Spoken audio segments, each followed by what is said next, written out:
con esta actividad del Foro de Salud Mental de APSA. Vamos a tener a 3 distinguidos expositores. Vamos a comenzar con la doctora Mariana Moreno, psiquiatra infanto-juvenil, directora de salud mental del Distrito de San Martín.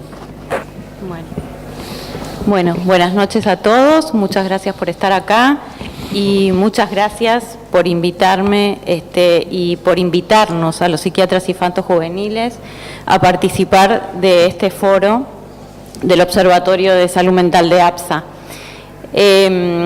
Un poco retomando la discusión que teníamos ayer en la reunión del observatorio acerca de cuál es el estado de la salud mental en general y en particular de la salud mental infanto-juvenil.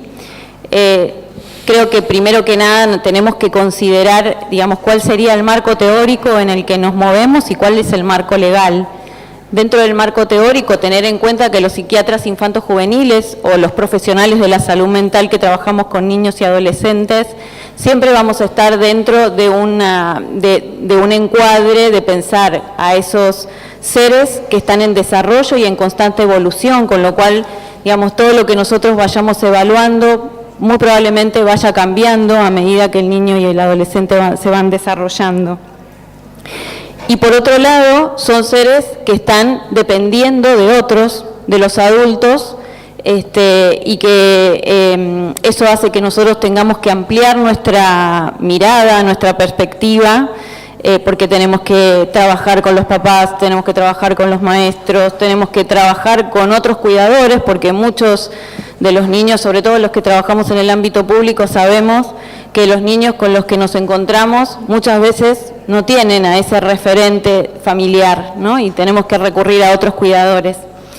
Y por otro lado, el marco legal, que digamos, el gran marco legal de la Convención de los Derechos del Niño y por otro lado, la Ley de Protección de Derechos de los Niños, que propone, digamos, como un eje dentro de nuestro trabajo la corresponsabilidad, es decir, que podamos todos, los que estamos mirando a ese niño o a ese adolescente, repartirnos la responsabilidad en relación a lo que vayamos a hacer sin estar pasándonos el paquete de uno a otro, y eso implica, digamos, ponerse en el lugar del otro, entender qué es lo que cada uno de los que están trabajando por ese niño o adolescente puede hacer, qué puede y qué no puede.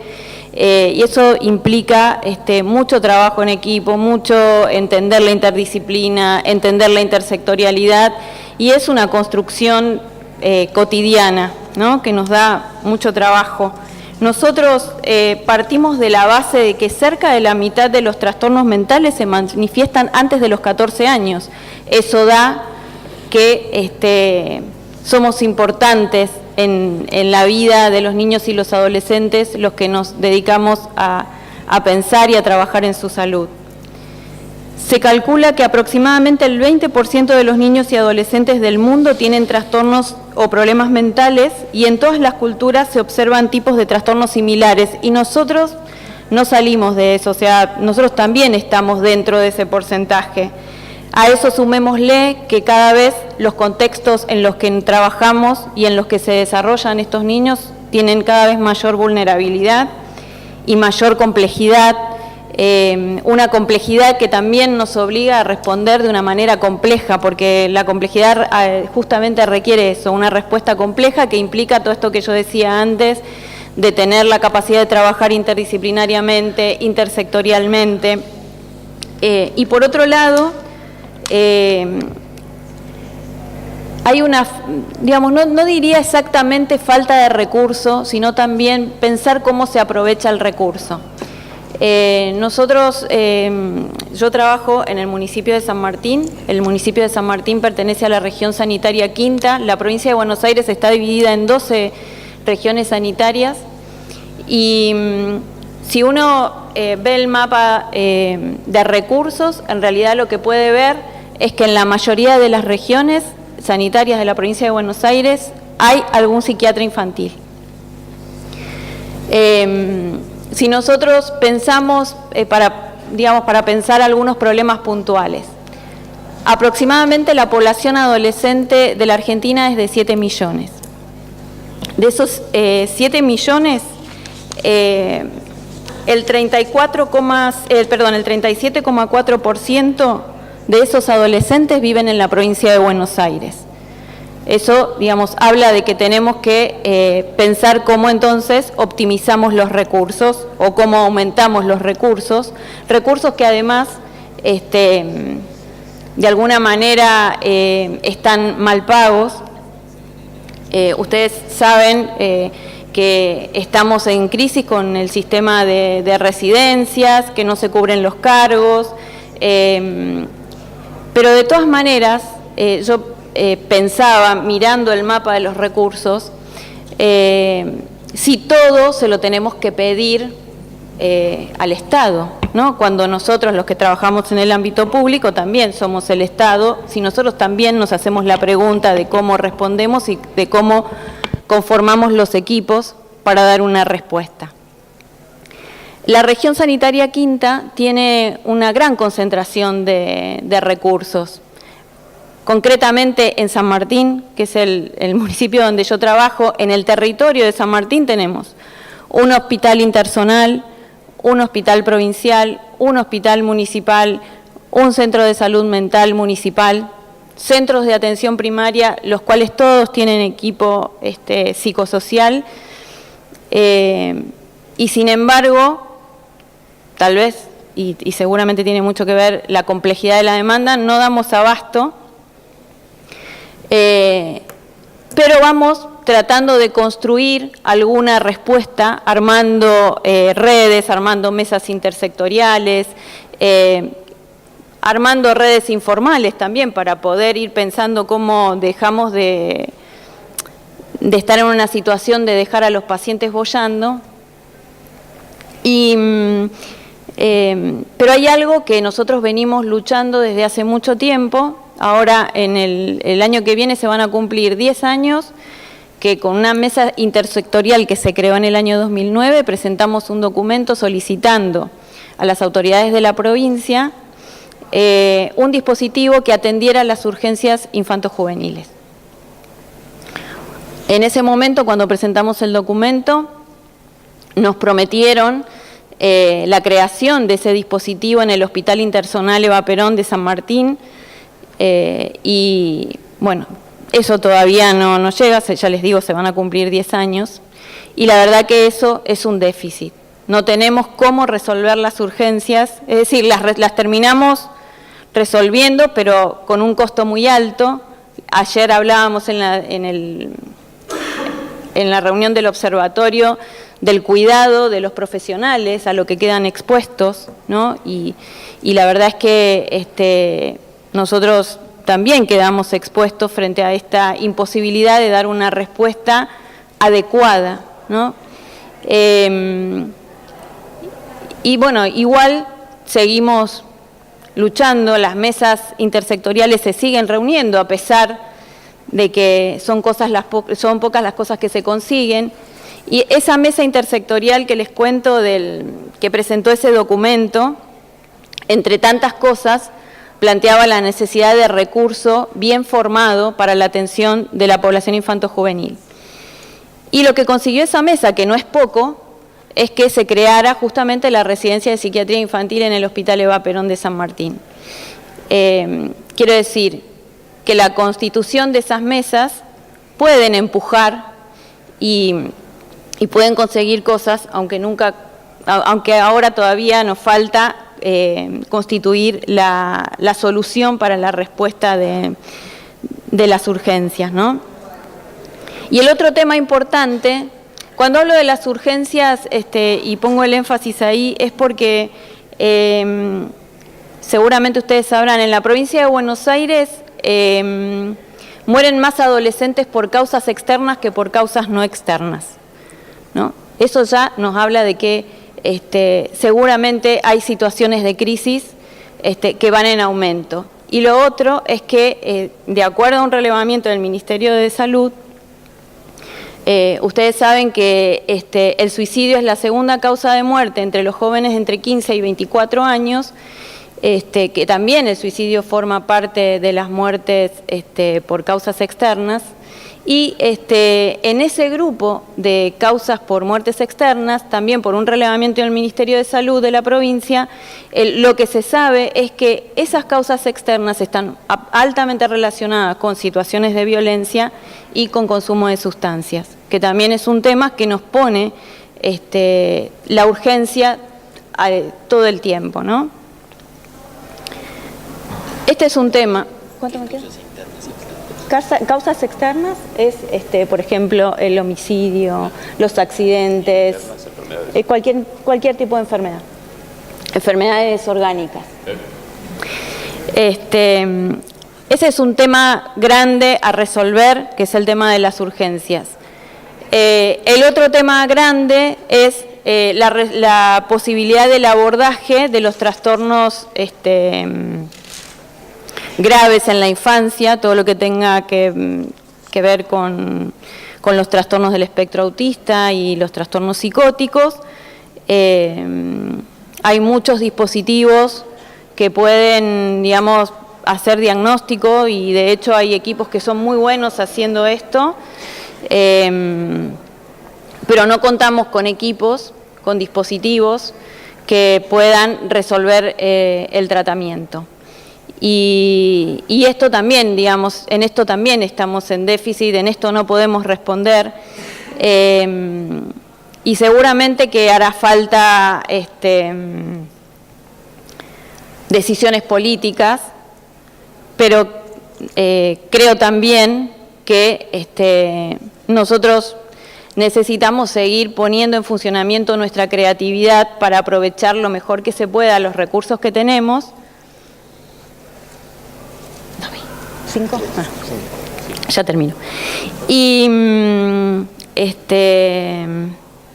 por otro lado,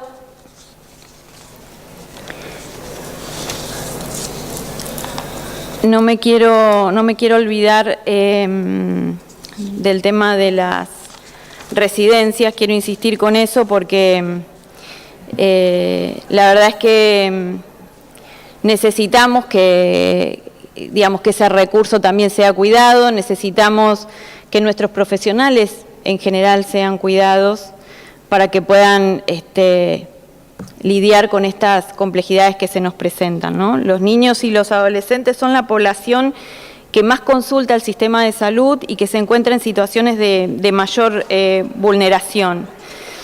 Y si bien es función indelegable del Estado suministrar los espacios y los recursos para asistir a esta población y así poder dar cumplimiento a las normas internacionales, a las leyes nacionales y provinciales que promueven y protegen los derechos de los niños, bueno, yo creo que también está bueno que nosotros, bueno, podamos hacernos la pregunta acerca de qué nos toca a nosotros, ¿no?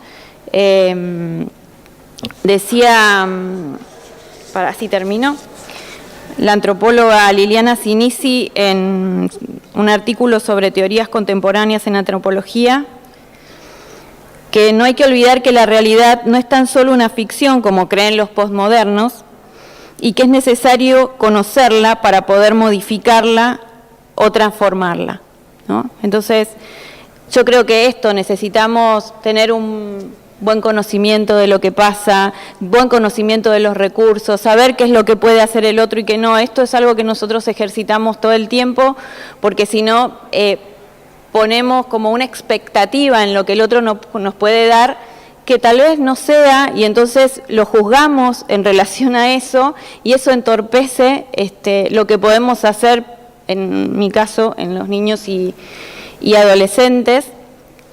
Y a veces también nos pone este nivel de complejidad en una situación, decía Elena de la Aldea en un artículo sobre subjetividad heroica, en una situación de impotencia, decir, bueno, listo, esto es tan difícil que no hago nada y tiro todo por la borda, o de omnipotencia, ¿no? Creyendo que podemos salvar al mundo, nos quedamos a mitad de camino, nos agotamos y terminamos no haciendo nada. Entonces, habrá que trabajar con lo que tenemos para poder seguir construyendo colectivamente la salud mental de nuestros niños y adolescentes. Bueno, muchas gracias.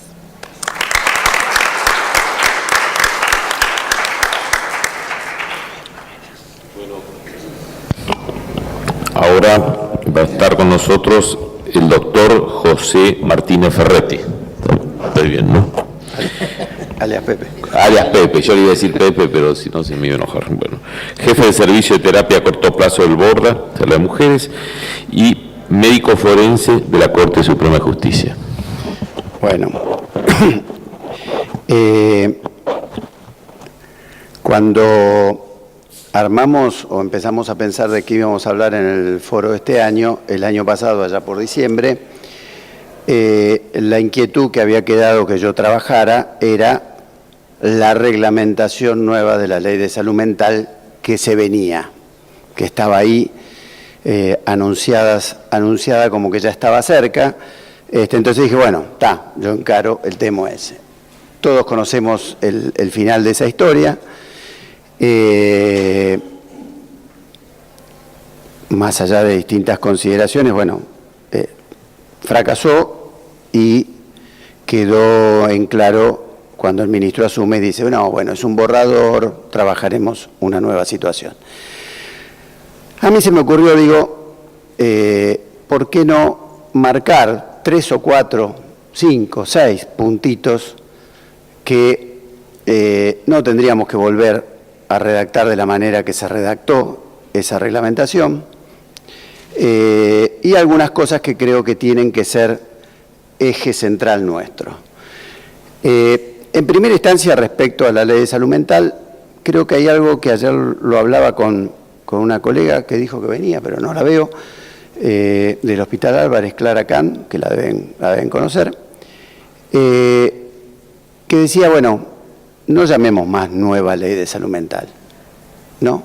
Primero y fundamental porque, como digo yo siempre, nos delata cuántas sotas tenemos ya, porque si llamamos nuevo a algo que lleva 8 años, es que nuestra visión del tiempo es muy especial.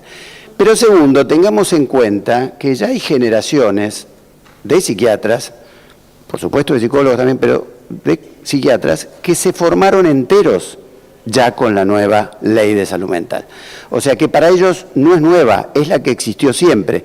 Yo siempre hago el comentario que cuando entré a la facultad en el año 78, todos los docentes me hablaban del nuevo modelo del ADN.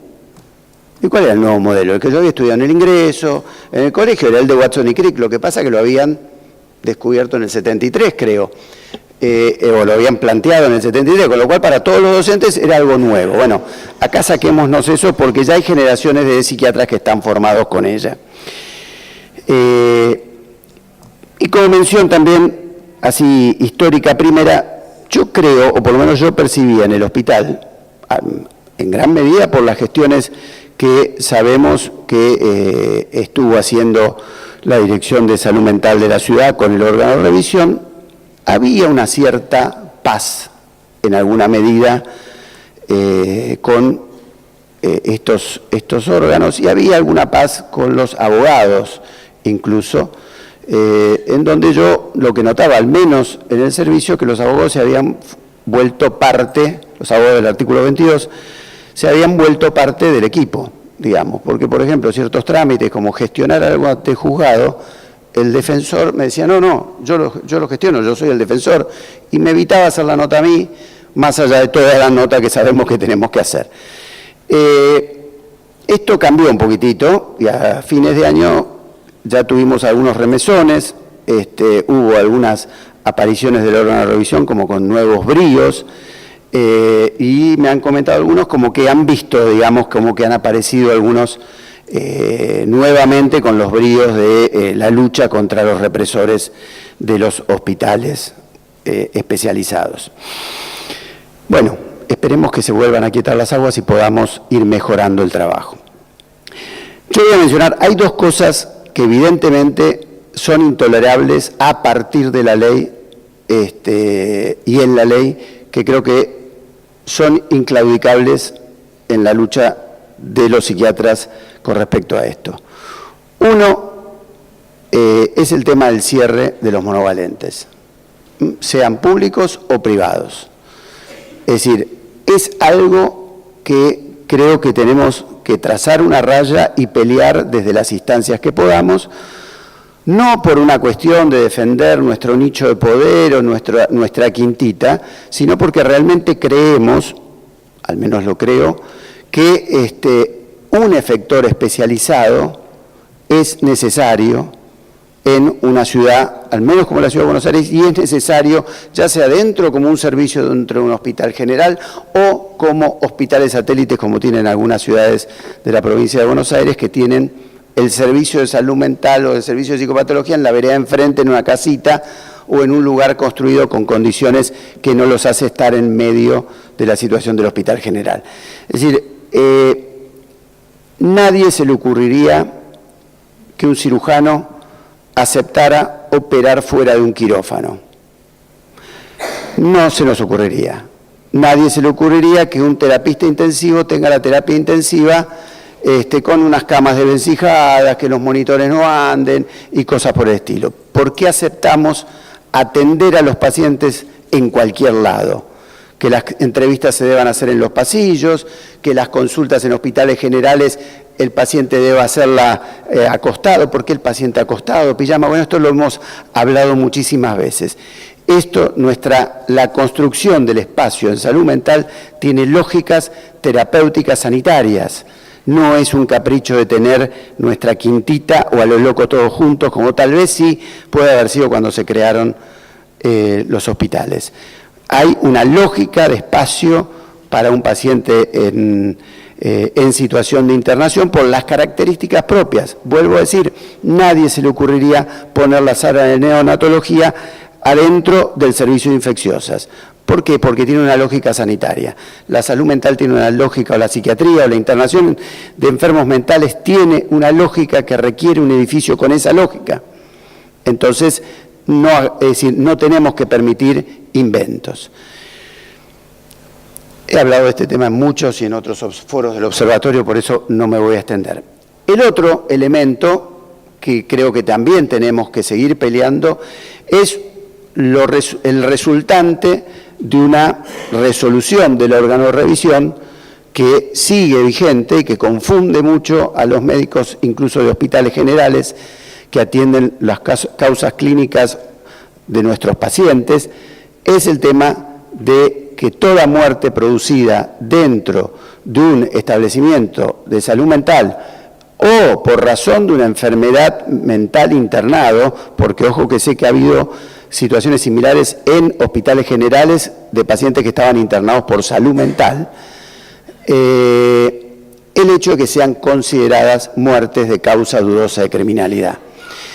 Asemejar no ya solo los hospitales especializados, sino la asistencia psiquiátrica como la posibilidad de ser los causantes de la muerte, es algo que también tiene que ser algo que no podamos permitir. Es una raya que no debemos permitir. Esto viene tomado de la muerte en custodia, en los lugares de cárceles, que es otra situación completamente distinta y no un ámbito sanitario. Los pacientes se mueren, lamentablemente, y especialmente cuando a veces se llega a situaciones añosas en donde la muerte es más posible. Es más, ha habido causas de pacientes correctamente seguidos por la clínica médica del hospital y que después son trasladados al Hospital General de Referencia, al PENA, y por ahí mueren 3, 4, 5 meses después con causas de muerte bien precisas, e igualmente el desconocimiento de la lógica de esta resolución hace que los médicos, incluso del PENA, no sé si hay alguien acá, terminen colocando muerte de causa dudosa de criminalidad, no, porque venía del Borda. Entonces, esto también es un elemento que debemos defender y seguir peleando en las instancias en que cada uno esté. Después hay 4 elementos que yo, desde mi humilde opinión y desde lo teórico que uno ha trabajado de la medicina legal, hay 4 elementos que yo creo que tenemos que tratar de evitar colocar en una nueva reglamentación si nos toca o alguien nos llama a ayudar a redactarla o algo parecido. Uno es el peligro de cómo se definió en la reglamentación que circuló el año pasado el riesgo cierto inminente. Porque se definió el riesgo cierto inminente de una manera que hablaba solo de riesgo. Abría la definición de riesgo prácticamente a la misma definición que teníamos en el artículo 482 anterior del Código Civil y también en la Ley 22.914. O sea, que surgiera por su enfermedad situaciones que pudieran colocarlo en riesgo de daño a sí y a terceros. Sacaba esto que siempre nos pesó, sé que hay algunos colegas teóricos tienen una postura completamente distinta y critican mucho, elijan a cuál de los colegas les gusta leer o les gusta escuchar opinar. Pero yo creo que la figura de la inminencia, por ejemplo, nos evita problemas como ocurrieron en el medio psiquiátrico nuestro con el caso famoso de Juan Castro. Piensen que Juan Castro se procesó gente que lo había visto 15 días antes y el sujeto siguió trabajando y produciendo su programa a lo largo de esos 15 días. Y sin embargo se los procesó por no haberlo internado. Entonces, fíjense el peligro de abrir exageradamente la figura del riesgo a el riesgo sin la figura de inminencia o de algo que va a ocurrir cercano, porque nos va a cambiar mucho la práctica, porque vamos a decir, che, este tipo a lo mejor dentro de un mes o dos, a ver, yo lo viví, lo tuve que ejercer como médico forense cuando nos mandaban, en la época que el cuerpo médico forense nos mandaban a los domicilios. Y yo decía, nos llamaron, hicieron una denuncia judicial para ver a este sujeto, porque no había forma de llevarlo al tratamiento. Yo voy a contestar al juzgado y el juzgado recién va a accionar algo dentro de un mes o dos. ¿Sí? Nadie va a mover nada en el medio. Entonces yo a veces tenía que acelerar la internación porque tal vez era la única intervención sanitaria en mucho tiempo. ¿Me explico? Situaciones que a lo mejor en los hospitales también generaban el ingreso de sujetos con antecedentes delictivos viniendo de unidades carcelarias y porque sí, por ahí el tipo dentro de un mes o dos hace algo y me van a decir que yo lo dejé ir. Eso es un tema. El segundo tema, por una cuestión de elegancia, primero, que una reglamentación de la Ley de Salud Mental no mencione el artículo 40 de la Ley 17.132. O sea, mencionar la Ley de Ejercicio de la Medicina, sabemos que es hablar del diablo adelante del Papa Francisco, para los psicólogos y muchas otras disciplinas. Y por otra parte, ese artículo colocó en confusión cosas como, por ejemplo, todas las unidades debían ser conducidas por un médico. Preguntas. Los institutos para retrasos mentales o parálisis cerebrales, ¿tienen que ser conducidos por un médico? O como hay muchos, son conducidos por psicopedagogos y bien llevados. ¿Me explico? Las casas de medio camino, ¿tienen que ser necesariamente dirigidas por un médico psiquiatra? ¿O pueden ser dirigidas por otro profesional? Sí, es claro con respecto a las unidades asistenciales con internación, en donde hay responsabilidad sobre tratamientos, que esto ya está, tiene sentencia en la Suprema Corte de la Provincia, con un respaldo de la Corte Suprema de la Nación, y en la Ciudad de Buenos Aires está claramente reglamentado. Me parece que en esto también se exageró el celo medicalista en la ley. Esto yo lo voy a dejar para que después me maten si no están de acuerdo. En esto me van a matar algunos seguramente, que es ¿por qué mencionar que deben aplicarse terapéuticas centradas en la evidencia? Es otra cachetada.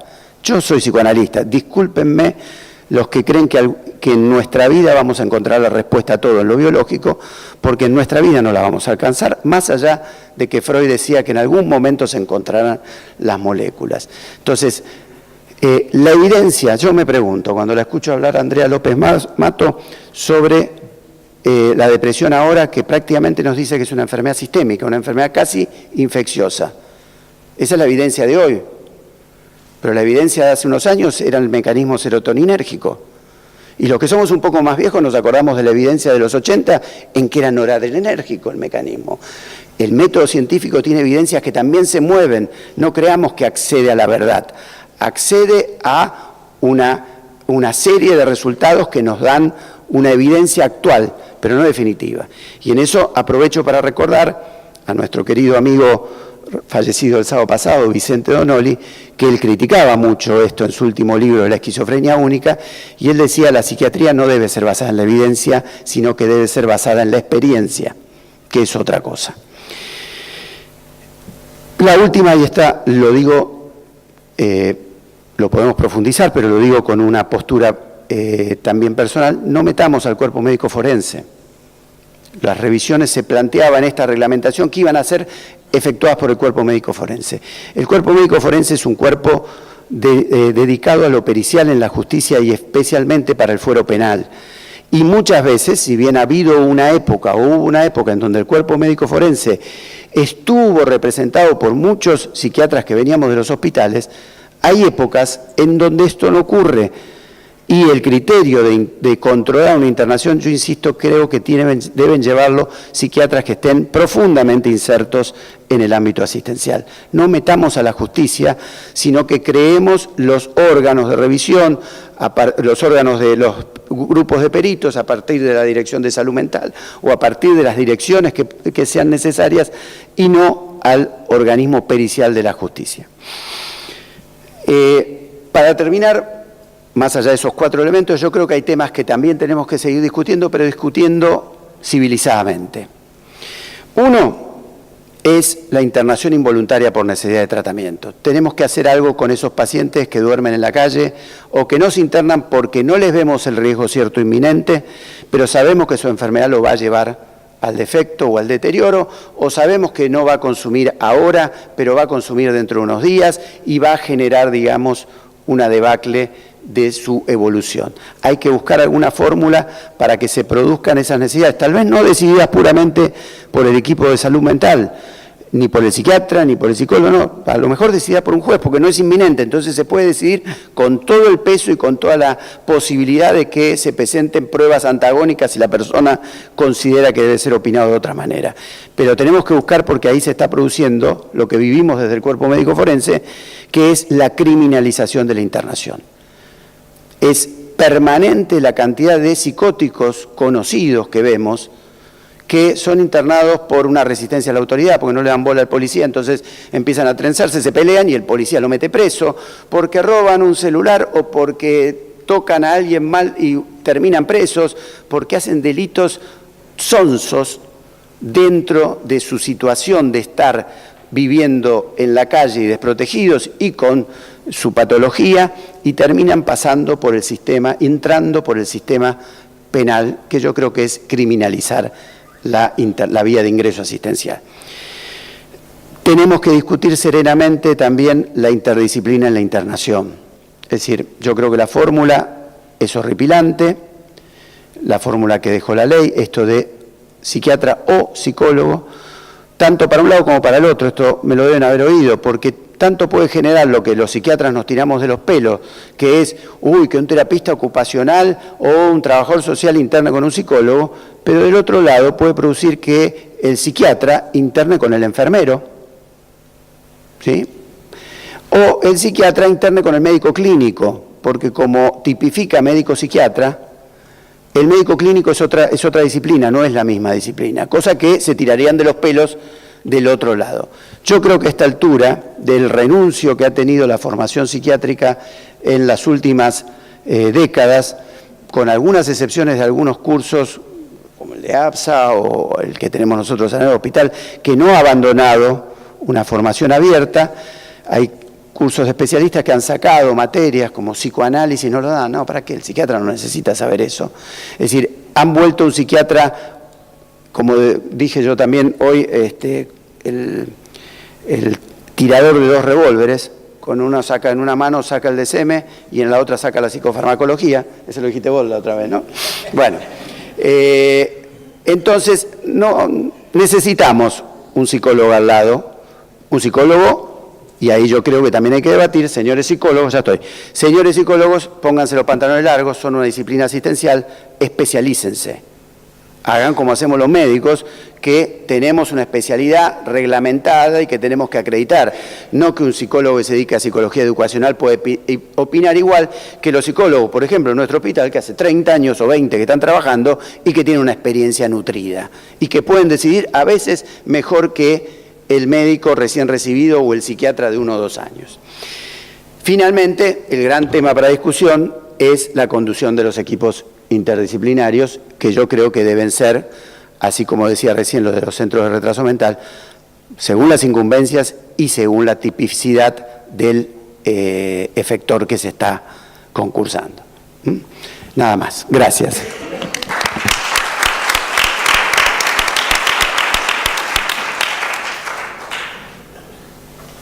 Bueno, finalmente va a hacer uso de la palabra el doctor Horacio Bomaro, expresidente de APSA, y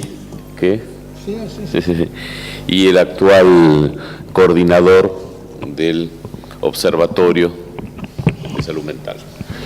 Bueno, yo voy a intentar hacer una síntesis de todo lo que hablamos ayer en la reunión del foro, que creo que fue del observatorio, creo que fue de una riqueza muy grande, con algunos de los aportes y cosas que dijeron mis colegas Sol, Mariana y Pepe, y que refuerzan en todo caso muchas de las cosas habladas ayer. Voy a empezar por algo que surge del observatorio, que ayer lo subrayaba Hugo Barrionuevo, que es: el observatorio tiene la función de observar, ¿verdad? Y esto es así.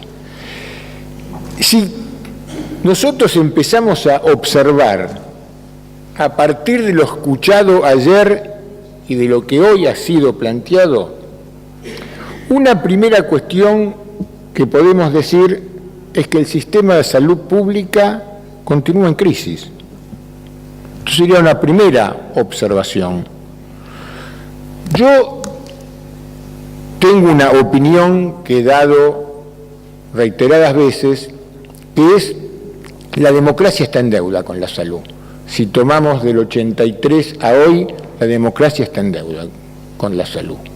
Esto es una de las cuestiones que evidentemente tenemos que reflexionar. Pero efectivamente,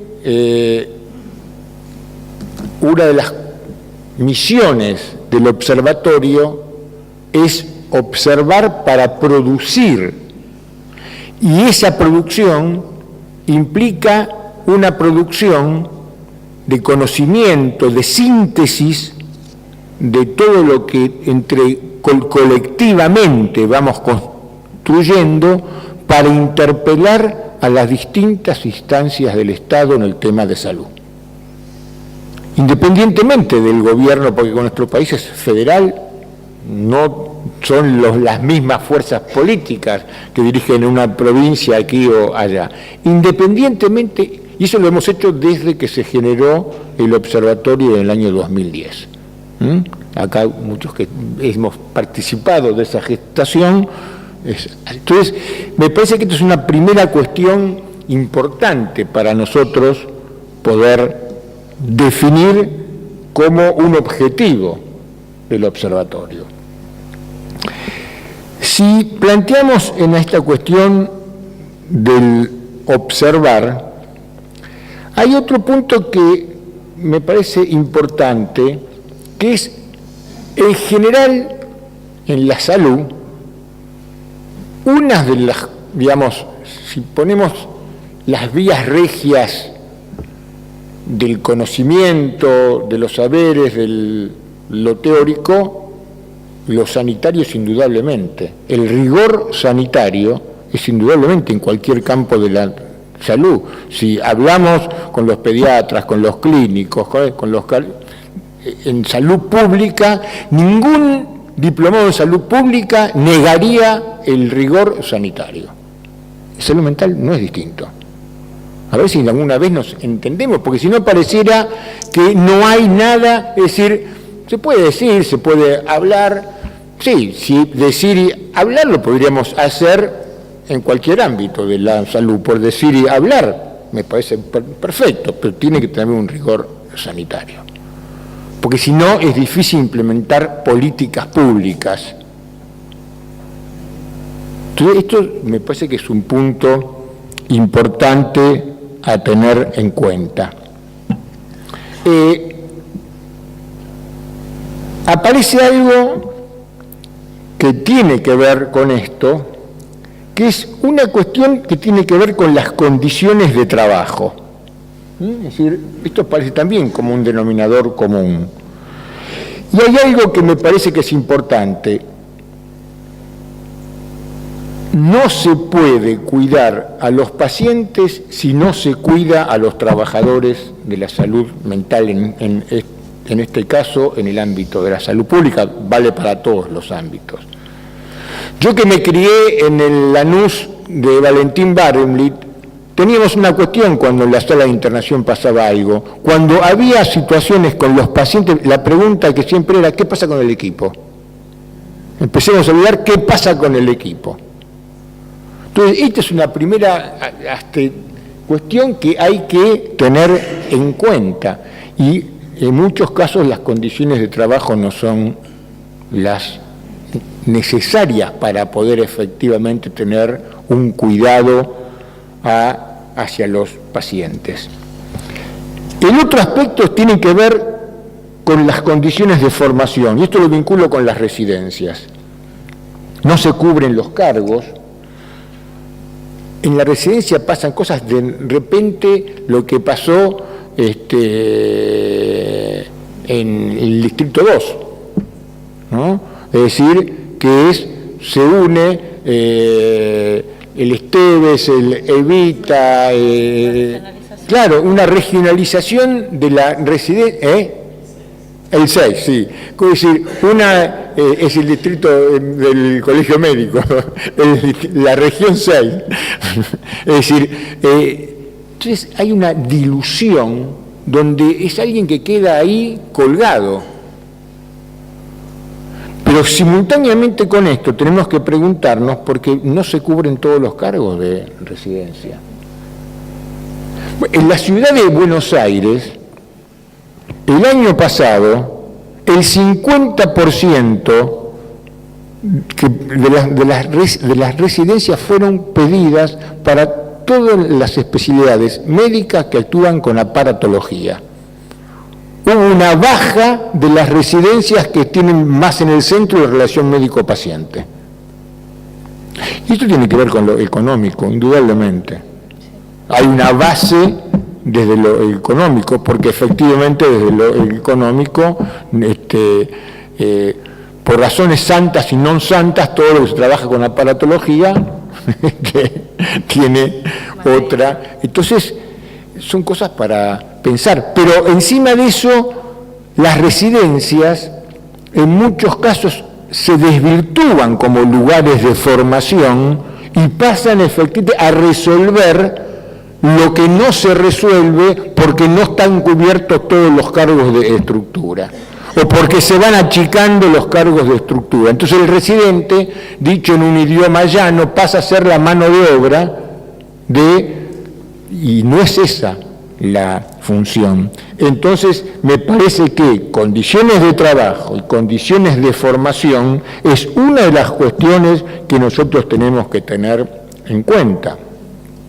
En la provincia de Buenos Aires egresaron el año pasado 50 residentes. Se hizo un concurso para cubrir cargos de estructura. Se presentaron 14 y después quedaron 4.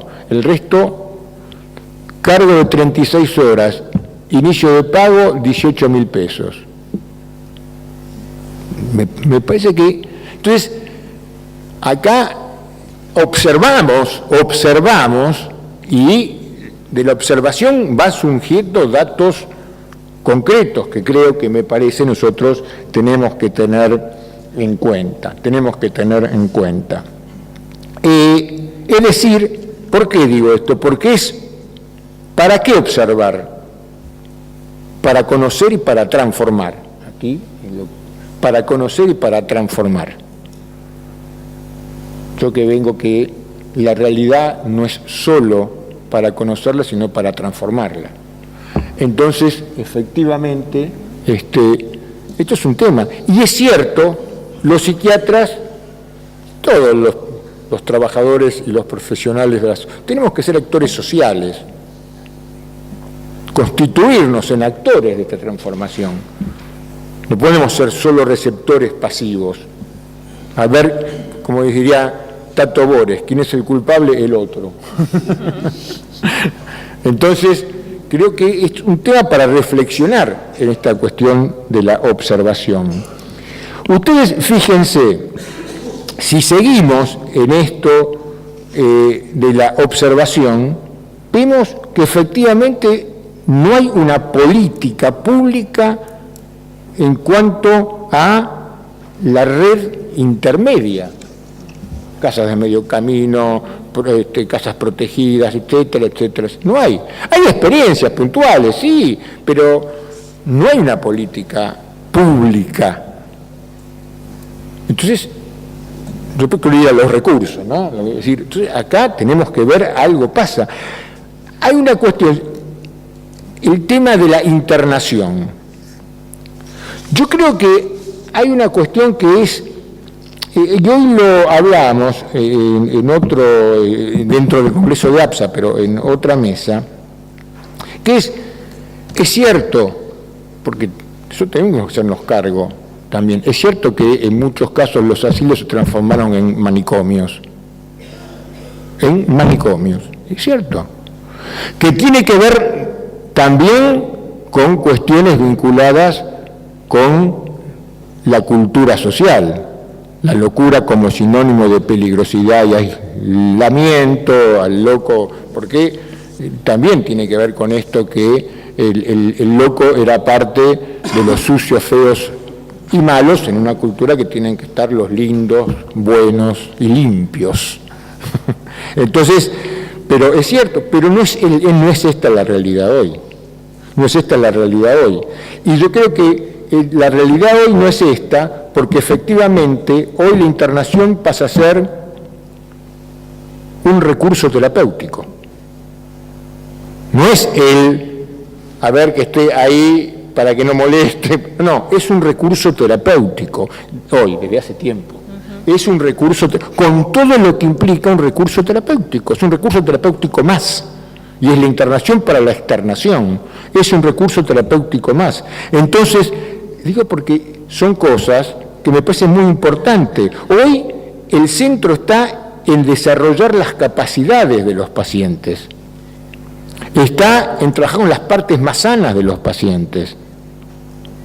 Entonces yo creo que hay una cuestión que ya viene de tiempo, pero es cierto que si nos ponemos en esto de un rigor sanitario, tiene que haber espacios de especialidad. Esto no quita toda la red ambulatoria y todo lo que, es decir, tenemos que efectivamente hacer en cuanto a la inserción social del paciente con trastornos psiquiátricos.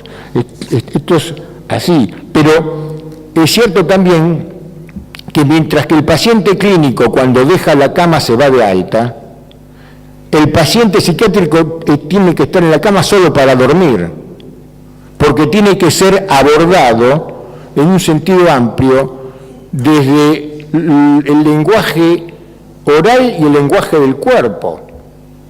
Tiene que tener un espacio donde poder interactuar, donde pueda crear vínculos, porque son pacientes que tienden al aislamiento y hay que tener un espacio donde pueda desarrollar distintas actividades, distintos espacios terapéuticos, donde se transforma en un gran espacio transferencial. No tiene que estar en la cama como el paciente clínico, clínico o posquirúrgico o infartado, ¿no? Etcétera. No es. Entonces, estas son cosas para pensar. Es decir, porque también tiene que ver entonces cómo nosotros pensamos el sistema en este sentido. Es decir, hay una serie de cosas que me parece que es importante poder ir pensando y poder ir observando en este sentido. Acá hay una cosa que se hablaba en torno a el conocimiento, el tema de la evidencia científica. Yo creo que hay una primera cuestión que es no hacer del conocimiento certeza. Lo peor que se puede hacer es del conocimiento certeza. El conocimiento tiene una dinámica y tiene un movimiento permanente. Claro que todos somos hijos de una época. Entonces, bueno, tenemos el conocimiento de la época. Pero partiendo de esto, no hacer del conocimiento certeza. Esto es así. Y ya lo decían los viejos maestros de la medicina es ciencia y arte. Porque no es una ciencia, nosotros bebemos de otras ciencias. Es ciencia y arte, el arte de curar. Y en definitiva la que sigue siendo soberana es la clínica. Hasta incluso con todos los diagnósticos por imágenes, la imagen hay que cotejarla con la clínica. Y en mi experiencia, muchas resonancias de cerebro no se cotejan, es decir, no tiene nada que ver, la clínica me dice otra cosa que lo que la resonancia me dice. Y en general, si yo hago caso a la clínica, me va bien con los pacientes.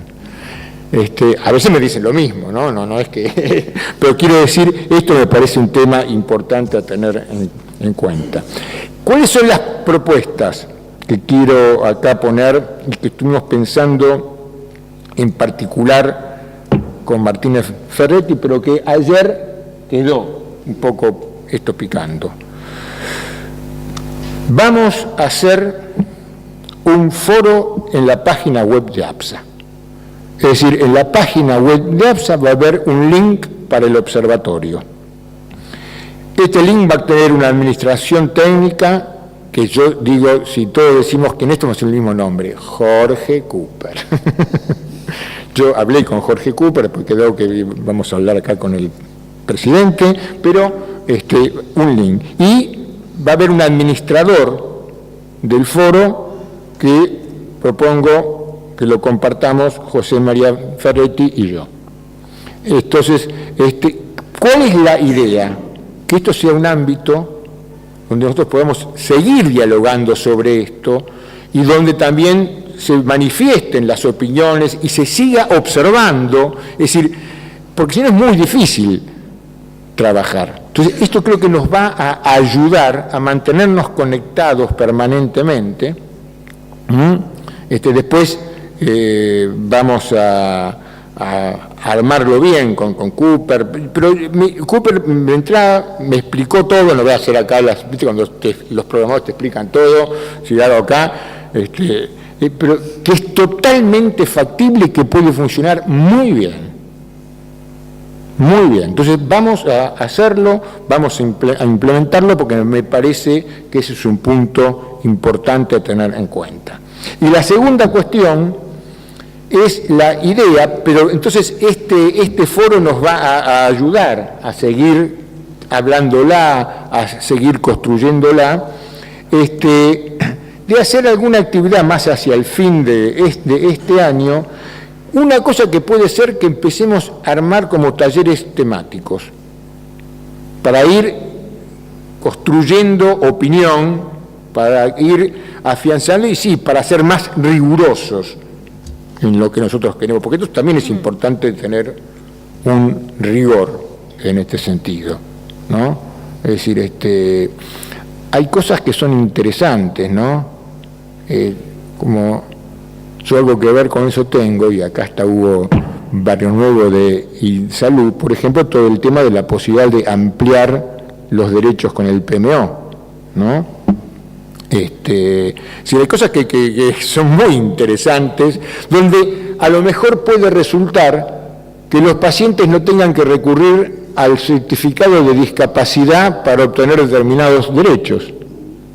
¿no? Es decir, porque es así, porque en muchos casos recurre y vos decís, pero podrá tener algunos aspectos, pero no es un discapacitado in toto.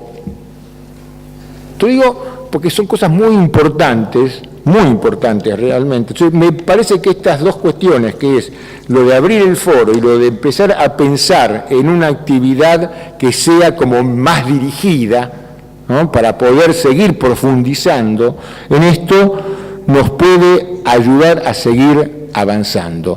Yo quiero finalizar diciendo que realmente la reunión del observatorio de ayer, bueno, muestra que todo el esfuerzo y todo el trabajo que hemos venido realizando en estos años no fue en vano. Es decir, realmente estamos en condiciones de dar un salto cualitativo mejor a nuestra labor, y tenemos algo muy importante. Tenemos excelente recurso humano, porque tenemos a la gente de los jefes de servicios, directores de hospitales de especialidad, gente con experiencia probada en el tema de la salud mental. Entonces podemos realmente construir algo distinto y bueno, y a tratar de que efectivamente esto nos pueda servir para poder transformar. Gracias.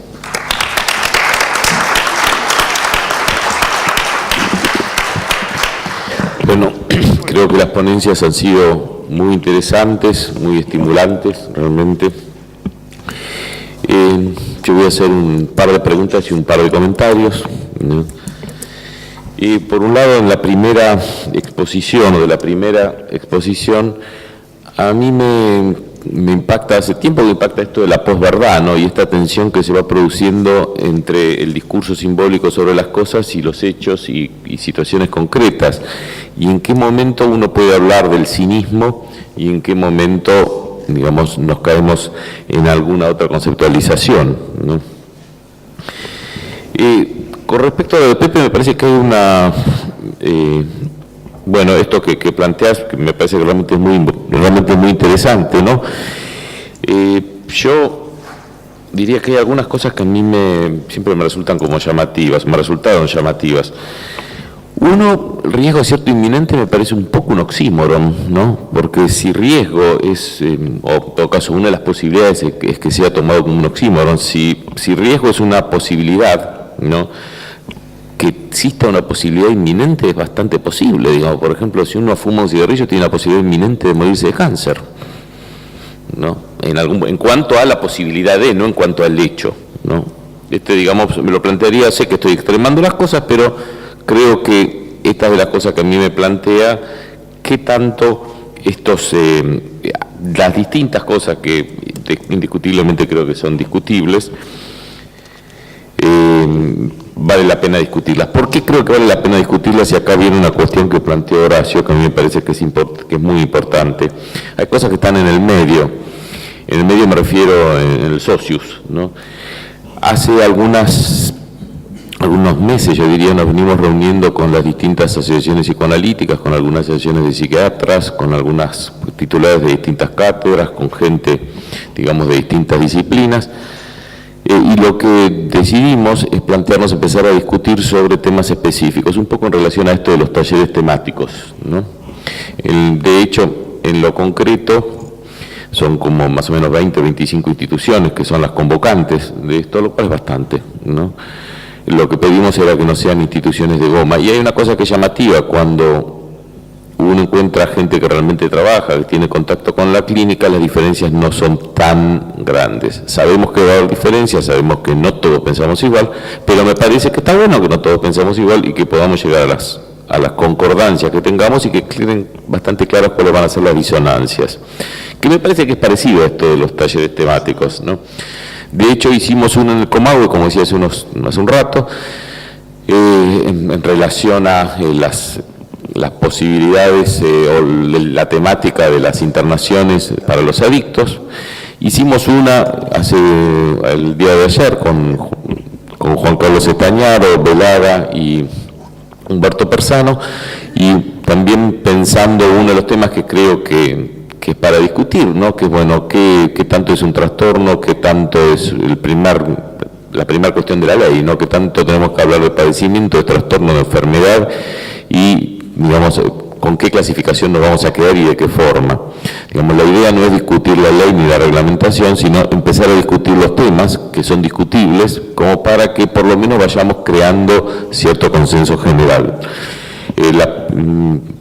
Esto va a ser algo federal, de hecho le hicimos uno en Comahue, otro en Mar del Plata, vamos a hacer uno en Mendoza, otra hacemos en San Juan, otra hacemos en Santiago del Estero, otra en Entre Ríos, vamos a hacer un par en Buenos Aires, creo que la próxima que nos toca, que espero que puedan ir, es sobre la cientificidad o no, y cuál es la necesaria cientificidad o no de las cosas, que va a ser en la Biblioteca Nacional.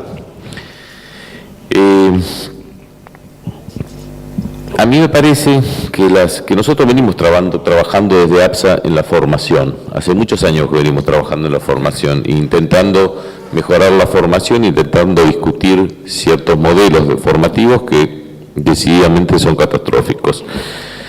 Desde el año pasado armamos una comisión de enlace gremial. ¿Y cuál es la idea? Que creo que esto también es bastante importante, que es que podamos empezar a discutir cuestiones más en relación a las cuestiones más gremiales. De hecho, hay una encuesta que se hizo y que se presentó, digamos, en este congreso. Creo que es importante que empecemos a discutir, porque además hay un punto donde la formación y el trabajo y las cuestiones gremiales se tocan. Si yo tengo que ir a ver, por ejemplo, para hacer una certificación de una residencia, dónde duermen los residentes, cuáles son las condiciones de trabajo del residente, también estoy viendo la posibilidad de que este residente pueda o no absorber mejor lo que le toca vivir. Si yo veo si tiene o no tiene un referente específico para la especialidad que está cursando, esto hace a su condición de trabajo y también hace a su cuestión de formación. Es decir, creo que hay un punto que es muy difícil poder diferenciar. Hecho estos dos comentarios, esta serie de comentarios y preguntas, pregunto, ¿quién quiere hablar?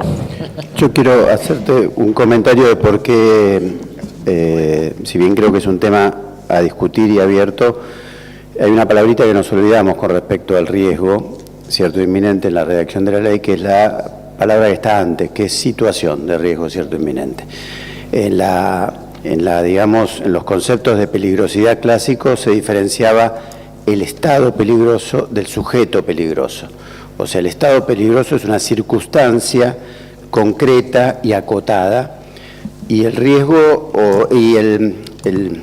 bueno, lo que me parece que generaba la redacción que hizo la reglamentación es dejarlo más en un criterio más abierto, casi al nivel del sujeto peligroso, digamos. O sea, como algo que queda no acotado a un momento, unas coordenadas que nos permitan por ahí no hacernos responsables de los hechos que ocurran en el paciente, en el sujeto, mucho tiempo después, porque si no empezamos a volver a tener ese rol del psiquiatra como policía de salud mental, porque tenemos que estar previendo conductas a tanto futuro que se nos vuelve un poco difícil, ¿no? Pero creo que hay que debatirlo, creo que es un espacio abierto. Pero ya habían levantado la mano, perdón. El doctor Picasso, vos habías levantado la mano. El micrófono, ¿cómo hacemos? Tenemos micrófono. El micrófono, ¿y hay una azafata o está escondida detrás? No sé. Allá abajo. Ella no es la azafata, yo la conozco y no trabaja azafata. Bueno, que estaba escondida, sí señor. Por favor. Bueno, hola. Sí, por favor. Sí, mi nombre es Ricardo Picasso, soy director de salud mental de la ciudad de Buenos Aires, y bueno, he compartido acá con el doctor Martínez Ferretti, el doctor Sichelo y otros compañeros 30 y pico de años de Hospital Borda. Pero bueno, quería referirme en cuanto a la reglamentación de la ley. La ley de salud mental fue reglamentada por el decreto 603 del 2013, creo. Ya lleva 5 años y hay toda una experiencia de estos 5 años que creo que ha sido una experiencia muy rica. Y la primera reglamentación es casi una reafirmación de lo taxativo y dogmático que quería, digamos, definirse con la ley de un criterio fuertemente político y tendencioso, digamos con un criterio binario en el sentido de nuestra lógica cultural que nos viene desde 200 y pico de años atrás, del dualismo, ¿no? Amigo-enemigo. Entonces eso en los últimos... en los primeros años del siglo XXI, esa lógica se transformó en varios dualismos. Una es víctima-victimario, otra amigo-enemigo, y otra es demonios y santos, o sensibles, los santos, y demonios, los que están de alguna manera en un lugar oscuro que tiene que ser marginado. Se trata de rescatar teóricamente al paciente mental, pero se demoniza a los psiquiatras y a las instituciones, digamos, y a los hospitales psiquiátricos, en un concepto de manicomio que pertenece a 60, 70 años atrás, pero que es muy diferente, no solo a la actualidad, es muy diferente de 30 años a esta parte mínimo, ¿no? Nuestros hospitales psiquiátricos tienen un desarrollo, han hecho un desarrollo en todo lo humanístico, en lo psicodinámico, en lo social, en lo rehabilitatorio, enormemente importante, y no se puede decir que no están dentro de la comunidad. Entonces, si hablamos de comunidad, la comunidad está en todos lados o no es comunidad, porque vemos que una sociedad que es hostil con nuestros pacientes no es una comunidad amable, por así decirlo. Entonces, cuando hablamos tenemos que pensar un poco desarrolladamente lo que hablamos, porque que podemos quedar presos de cierta simbología estática que se ha querido imprimir con determinados léxicos, determinadas banderas, como si estuviéramos en 1970. Las cosas han cambiado y de los 5 años estos son muy ricos y como conocí parte del proyecto de nueva reglamentación, hay volcada mucha de la experiencia de estos 5 años que flexibiliza criterios que tendrían que haber sido de entrada marco, no decir esto debe ser así, esto debe ser asá, en forma taxativa y terminante. En ese proyecto, producto de la experiencia, en la forma que se, digamos, firmó y presentó, a mí me llamó mucho la atención porque parece que hubiera sido hecho de manera tal de generar una reacción de la gente que apoyó la ley, así como una Biblia, una reacción colectiva de defensa de la reglamentación anterior. Lo cual generó un susto y ahí quedó abortada. Resumo alguna parte de lo que vi de este proyecto, y estoy de acuerdo en la crítica que hace Martínez Ferretti sobre la evidencia, porque equivale a certeza, la misma certeza, digamos, equivale, ¿no?, a la cuestión de evidencia como un saber, digamos, anticipado. Y por otro lado, lo de poner neuropsiquiátricos como si fuese también una estigmatización me parece negativo. Lo podemos estigmatizar cualquier palabra, entonces saquémonos los prejuicios y tratemos de hablar con otros idiomas, no los que los sellos o las banderas nos ofrecen. Bueno, nada más. La doctora de ayer. Sí. No, la señora de ayer. Escondida y dormida. Sí, bueno, yo soy la doctora Isabel Mazo, soy la jefa del Servicio de Salud Mental del Hospital Fiorito de Avellaneda. Lamento no haber estado ayer en la reunión del observatorio, la verdad que en el programa lo pasé. Voy a tratar de ser lo más escueta que pueda. Una de las primeras cosas que voy a decir es que esta ley de salud mental realmente es excelente para aplicarla en Suiza, pero no en la Argentina y mucho menos en la provincia de Buenos Aires, sin entrar a pormenorizar artículos, como decía el doctor y demás. Y la verdad que me remito a pruebas muy claras. Nosotros en la provincia de Buenos Aires, en estos momentos, la provincia dice que tenemos un programa que se llama uso racional de psicofármacos, con lo cual nuestros pacientes accederían a la medicación, certificando que no tienen ningún tipo de obra social. Justamente hoy me encontré con la doctora Marta Suárez, que es la secretaria de Salud Mental de la provincia de Buenos Aires, con quien tengo una excelente relación, y tuve que presentarle la queja que nosotros mandamos la documentación al Ministerio de Salud, y de 5 medicamentos que mandamos por cada paciente, con suerte conseguimos 1 o 2 medicamentos. Nuestro hospital, como la mayoría de los hospitales, excepto los hospitales monovalentes, que es lógico, tienen que estar provistos de un mayor insumo de medicamentos. Nuestro hospital en estos momentos como psicofármacos dispone solamente de risperidona, sertralina y clonazepam, y ningún otro medicamento más. Muchas veces estamos restringidos por la cantidad que hay a que se utilizan solamente para pacientes internados.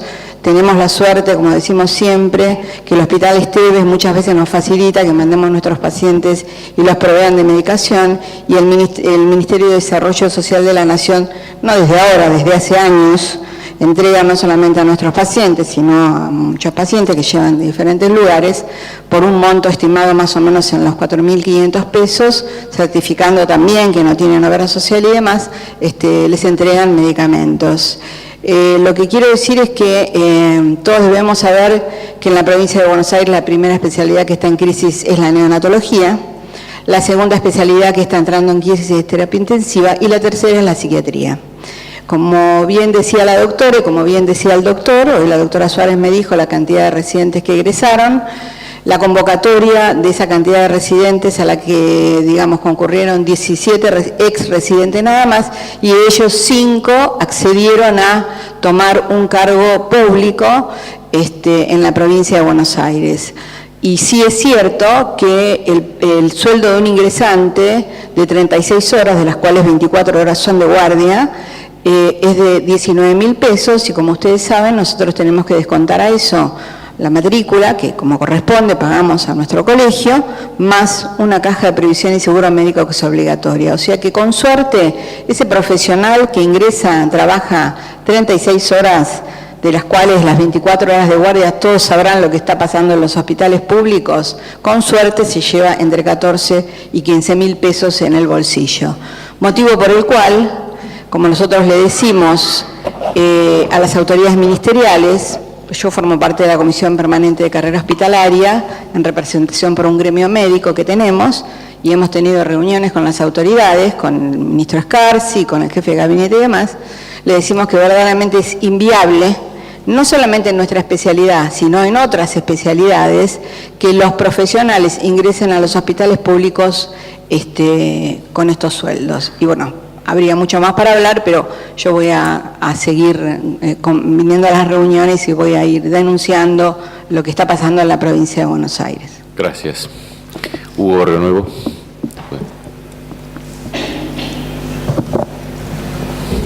Acá. Él es Hugo. Acá. Perdón, no lo conozco. ¿Qué tal? Hugo Renuevo. Ya te lo sé, el micrófono. Hay que ver el dedo. Un pequeño comentario, pero con la intención de que sea propositivo. Yo esto lo he consultado con algunos colegas que conocen más las cuestiones legales que yo, no es mi métier. Mi métier es la gestión sanitaria, esto me he dedicado. Yo he visto que las leyes, los marcos normativos, aparecen como en dos situaciones históricas, o para legalizar algo que ya se está haciendo, como podría ser, por ejemplo, el tema de legalizar el aborto o despenalizar el aborto, es buscar un marco normativo que contribuya a una realidad que ya cambió. En realidad el marco normativo está atrasado respecto a la realidad, que es lo que ocurre la mayoría de las veces. Por suerte, las sociedades van cambiando y el marco normativo va quedando como vetusto, envejecido. Otros marcos normativos, me parece que la Ley de Salud Mental entra allí, aparecen en momentos donde la realidad es mala o es defectuosa, y no digo que la ley produzca beneficio, no estoy defendiéndola, la ley no necesita que yo la defienda ni que la ataque, pero digo, hay leyes que aparecen cuando hay situaciones que no funcionan bien. Si nuestro país hubiera tenido buenas políticas de salud mental, probablemente no hubiera aparecido la Ley de Salud Mental. O sea que ahí también hay que hacer como una lectura autocrítica, en el sentido de que si este país hubiera tenido realmente políticas de salud mental, probablemente no hubiera sido necesaria una ley de salud mental, o probablemente la ley hubiera apuntado a temas muy específicos, a lo mejor al presupuesto solamente. Y no a tantas cuestiones, digamos, del modelo de atención, porque la ley se mete con el modelo asistencial, digamos, ¿no? Es decir, que es una ley que aparece contracultura en un punto, más allá de que uno esté de acuerdo o no. Entonces, me parece que sería interesante que nosotros imagináramos o pudiéramos visualizar el observatorio como un lugar donde se pudiera impulsar el cambio de las políticas de salud mental, digamos, ¿no? Este sería como para mí como el gran objetivo. Yo ayer cuando te decía, Horacio, cuando te decía que el observatorio es para observar como acción, pero el objetivo debe ser superior, digamos, no debiera ser. Lo charlaba hoy con la gente del observatorio del Cedronar. He tenido en estos últimos años algún acercamiento a algunos observatorios, la provincia de Buenos Aires, el Ministerio de Salud de la Nación, ahora con APSA también, y la sensación que yo tengo, algo que estoy viendo, es que los observatorios no producen el efecto esperado en el cambio en la realidad que vos mencionabas, y que pusiste el énfasis, y me parece fantástico que pongas el énfasis ahí, ¿no? Digo, si bien el observatorio es para observar y producir información relevante, oportuna, también es cierto que para que esa información produzca efecto tiene que haber niveles decisores hambrientos de esa información, y en nuestro país no es así. A lo mejor países muy desarrollados puede ser, donde los decisores estén buscando información desesperadamente. Por favor, que por eso me parece que el objetivo del observatorio tendría que ir un pasito más, me parece a mí, coincido con lo que vos decís, y tendríamos que apuntar a esto, a poder modificar la conducta de los decisores. Ese podría ser como un objetivo potente de, si mejoramos las políticas, probablemente los problemas de la ley queden en un segundo plano. Sí. Le voy a pedir que sean muy breves, el colega de allá.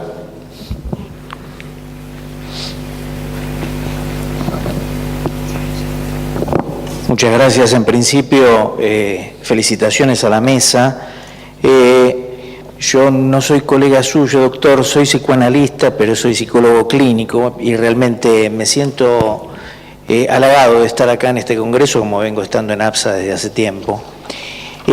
Pero me parece que hay algunas cuestiones que se dijeron de altísimo nivel y quisiera aportar desde mi lugar. Yo trabajo en el Centro Provincial de Atención a las Adicciones de Lanús, Ministerio de Salud de la Provincia de Buenos Aires, también en el Cuerpo de Peritos de la Defensoría General de la Nación. En principio me parece que hay diferencia entre lo que es una internación necesaria con el proceso de desinstitucionalización al estilo de cómo podría funcionar en Europa o en los países del primer mundo en serio, y no como nos quieren hacer creer desde una política actual o con un cierto sesgo pseudo progresista, donde en algunos casos es necesario la institucionalización, como en el caso de los adictos que provienen de familias, o la gran mayoría de familias desmembradas, desarticuladas. Después la ley llega luego en que se la ha violado durante mucho tiempo el tema de los derechos humanos de nuestros pacientes en tratamiento. Creo que desde el rol profesional, es decir, no tenemos que hacer una catarsis colectiva, pero sí creo que, como diría Lidia, ¿cómo se llama? Lidia Fernández, de la Universidad de Buenos Aires, los profesionales debemos tomar una modalidad de conquista y una modalidad de exploración, que coincide con esta cuestión de la formación de de nuestros recursos humanos y la modalidad de conquista que tiene que ver con defender nuestros derechos. En estos momentos en el Hospital Posadas hay gente que se le redujo el 60% de su salario, siendo profesionales de salud mental. Después, y lo último, hay una política muy fuerte. No le podemos pedir a los profesionales que encaremos lo que tiene que hacer el Estado. Hay una función indelegable que es del Estado. Y una de las cosas más importantes que podemos hacer, tal cual lo planteaba el doctor Guamaro en cuanto a una transferencia mucho más social, es ayudar a nuestros pacientes y a la comunidad en general a defender nuestros propios derechos. Muy amable. Gracias. 30 segundos, le pido por la intervención, no más de 30 segundos, porque ya estamos casi sobre la hora y queremos darle a la mesa la posibilidad de responder. Ultra breve. Doctor Daniel Sichelo, director del Hospital Borda. Los que llevamos muchos años en el hospital, por lo menos cuando ingresamos en el Hospital Borda, todos trabajábamos con psicólogos. Era antiguamente interdisciplinarios y no había ninguna dicotomía. La grieta, famosa grieta, se ha creado a partir de la ley, que desdibujó, antes parecería que estaba todo muy ordenado y se desordenó. Con respecto a lo que había planteado la doctora, sí, la ley puede ser políticamente correcta, pero parece que ya estamos cansados de las cosas políticamente correctas y imposibles de cumplir. Así que creo que algo habló de los países del norte. En los países del norte los políticos se asisten en los hospitales públicos y creo que era lo mejor que le podría pasar a la Argentina. Nada más. Muchas gracias. Doctor, y ya cerramos y le pido que sea ultra breve. Serrano. Ricardo Soriano. Ah, Soriano, pero estaba ya Serrano también levantando la mano. Sí, muy rápidamente. Tres cosas. Una, ligada a lo que dijo Hugo, respecto a que muchas veces la ley surge a partir de algo que ya de alguna manera estaba funcionando de hecho. Tanto es así, bueno, yo tuve la oportunidad de ser 2 veces director de salud mental. Había un plan de salud mental del año 91 al 97 que prácticamente es la base de la ley 448 de acá, de la ciudad. La ciudad de Buenos Aires, estás en Mar del Plata. Estás en Mar del Plata acá. de la cava, sí. 20 palabras más voy a pedir, no más. Una esa que me parece que eso es muy cierto e importante. La otra que también, cuando él hacía referencia a que la ley nacional vino a caer medio desde el cielo, no tanto, digamos, porque realmente en esos momentos imperaba una cuestión que se desarrollaba mucho toda la cuestión de los derechos humanos y tal vez, ojo que no quiero defenderla ni por favor, vamos a tener que terminar. Pero otra es eso, digamos, que no cayó de la nada. Y una tercera, algo que dijo Horacio respecto al que hay que cuidar de alguna manera al que cuida. Y yo creo que ahí hay un dato muy importante, incluso va hasta casi como propuesta, que es a través de la planificación de políticas. Cuando no hay una planificación de políticas, la cosa es un laissez-faire, que cada uno hace lo que puede, como puede, y vale también hasta para la formación. Si no hay un plan de capacitación, chao. Muchas gracias. El doctor, aunque sea una palabra cada uno de la mesa. Yo, con respecto a esto de las leyes genuinas se forman casualmente con el mismo criterio que las leyes físicas. O sea, cuando hay algo que se va produciendo, termina generándose la ley. Pasó con el divorcio, el matrimonio igualitario, el aborto, bla, bla, bla. Otra cosa, en teoría jurídica, es el paradigma. El paradigma no se produce por algo que venía ocurriendo, sino que es una bajada de línea de qué quiero hacer yo para adelante, propia de los países autoritarios y también de los modelos ideológicos que se apliquen en algún momento por alguna tendencia internacional. Creo que la ley de salud mental en gran medida es paradigmática y sí, es heredera de tu 448, es heredera de la Río Negro y es heredera de la 1991, la ley del 27 de junio de Francia, que debió ser reformada el 5 de agosto del 2011. Las leyes en Francia se llaman por la fecha de redacción, no es que tenga memoria en la fecha, que casualmente se produce cuando un enfermo mental, por los déficits de la atención, mató a 2 enfermeras. Entonces, el pueblo, la sociedad francesa volvió a ubicar la situación de la internación en otras condiciones. Creo que la ley es paradigmática, como fueron todas las otras leyes, por una ideología que viene bajando de la OMS claramente desde hace alrededor de 20 años. Nada más. Sí, bueno, yo solo quería agregar que con respecto a la ley de salud mental, que ustedes saben que prácticamente a los niños y adolescentes no los menciona, y hace mención únicamente, digamos, al contexto de la Convención de los Derechos del Niño y a las leyes de protección de derechos, con lo cual, digamos, estar hoy acá, tener un protagonismo dentro del observatorio es muy importante para los psiquiatras infantos juveniles y para todos los que trabajamos con niños, niñas y adolescentes, para poder empezar a construir, junto con todos colectivamente, lo que tenga que ver con una mejor salud mental y, como decía el doctor Bomaro, que dentro de eso esté contemplado el cuidado de todos los profesionales.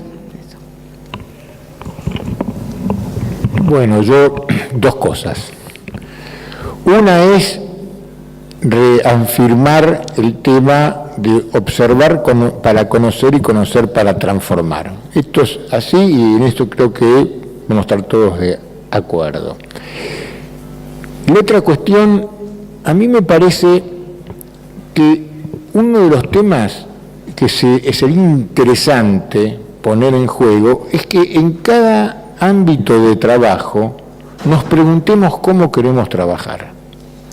Porque es cierto, están las reivindicaciones económicas, hay una serie de reivindicaciones que me parece muy importante y que, bueno, hay que organizarse, pero también incluyamos dentro de eso cómo queremos trabajar, en qué condiciones queremos trabajar. Yo creo que esto sería una buena pregunta para hacernos en cada una de las instituciones, ¿no? Para no adecuarnos pasivamente o naturalizar lo que en realidad es defecto de construcción. Entonces, claro que el Estado es responsable, pero nosotros no podemos, nosotros también podemos ejercer como ciudadanos factor instituyente. También nosotros podemos ejercer un aspecto que tiene que ver con proponer para transformar, es decir, entonces, ahora, me parece que esto también sería bueno de trasladarlo a la discusión en cada ámbito. Es decir, esto que planteamos de los talleres, la especificidad, lo que acá el doctor Tenconi habló tan claramente, pues en algunos aspectos sería bueno proponerlo en cada ámbito.